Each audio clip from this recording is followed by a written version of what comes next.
Hello, and welcome to the Dorm Informer. Today we're talking about something that's close to each and every one of us. It's in our homes, on our TV screens, on our computers, and on our phones. Or is it? See, sometimes it's not what is shown that matters, but what isn't. Because with censorship, you get both ends of the spectrum. There's good censorship, there's bad censorship, and oftentimes a lack of censorship. So here to start us off, talking about censorship in the news, is our news correspondent, Brock Chisholm. My name is Brock Chisholm, and I will be your host for your daily news. Today, we are talking about censorship on the news. So, it's actually a quite funny topic. Censorship is a good thing and a bad thing. The news will censor somebody's identity or their voice or, where they live so that they protect their privacy and their identity so that nobody will hurt them or, so on and so forth. And censorship is good because, they keep, the air and the news clean for the most part. But then there are bad things because they don't allow you to know what's going on within the world. They don't allow you to know kind of what's going on either in the Middle East or in Russia or really anywhere. Even some of the stupidest words and some of the stupidest things that end up getting censored. Kind of like it's like I can't say anything. Just kind of like I don't know, and I can't say. And you definitely cannot say. Yeah, no, I definitely can't say that one. Censorship isn't just in the news. In fact, it's in almost every aspect of our life. So here to talk to us about censorship in movies and TV shows is Sheldon Norton. Hey everybody. Hey Luke, how you doing? I'm good, how are you? I'm great. Good. So what is censorship in movies? Well, primarily, censorship would be described as something used to control or protect viewers from what they see, in this case, movies and TV. Awesome. So what kind of stuff is censored? Here in America, we would see what would be censored is stuff like violence, sexual content, abusive language. But in other countries, where they may not operate in a democracy like ours, we might see them protect their viewers from things that were to the detriment of the nation, or possibly even revolutionary aspects. Sweet. So censorship isn't just in America. It's all over the world. So what other countries are heavy censors? Right. Well, two really good examples of that would be first China, which is a nation that censors or even bans all movies or TV shows that have anything to do with democracy. The second good example would be Brazil, who up until 2005 had banned over 400 movies and other titles. So, awesome. Well, thank you, Sheldon. Yeah, thank you very much. It's great to be here. Yeah. So next, we have censorship in social media and advertisement. So here to talk to us about that is Reed. How has censorship affected social media and advertising, and how can it affect us? Most social media websites do a fine job of trying to protect its users from inappropriate words or pictures.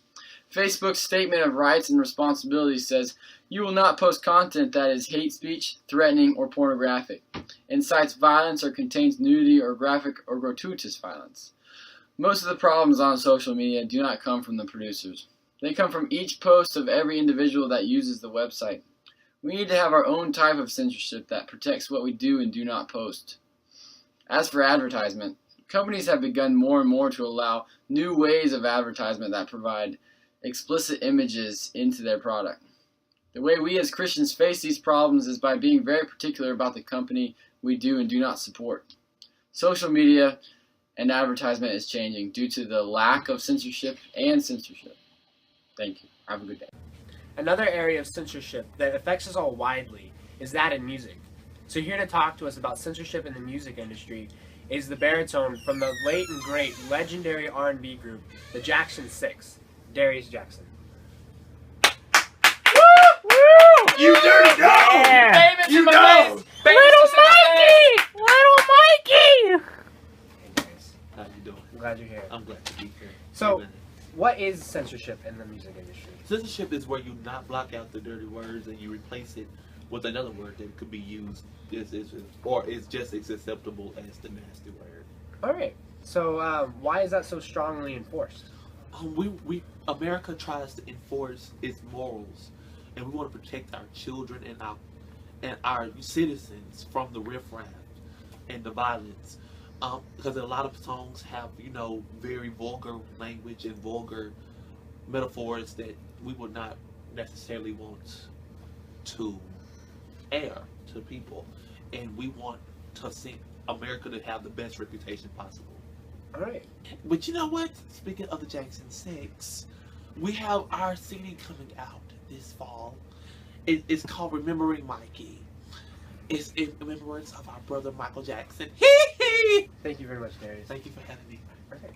Up next, we're hearing from our friend Sean Boulan about an area of censorship which you wouldn't really expect, and that is censorship in books and magazines. How you doing? I'm just reading my good old Hunger Games right here, and it got me thinking about, how many times can people not actually read what they want to read? That's right, this is called censorship, and there are books and magazines both can be censored. Did you know that?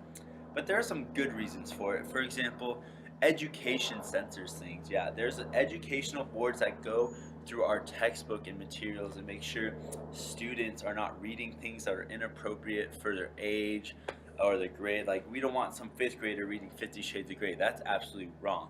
And this is to help both make the parents feel that their child is safer in school, and also so that education is just safe for children in general.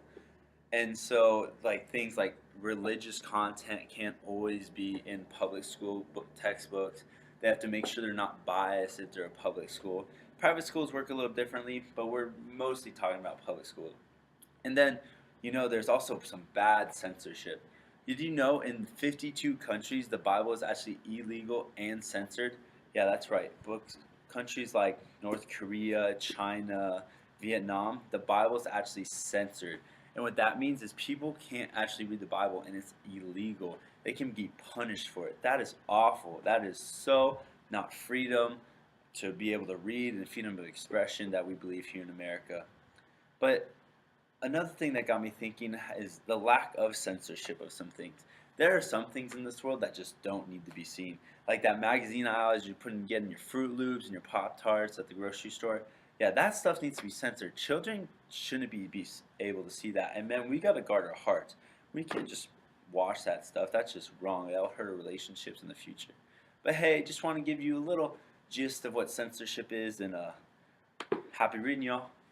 So there you have it, guys. So until next time on the Dorm Informer, this is Luke Johnson signing out.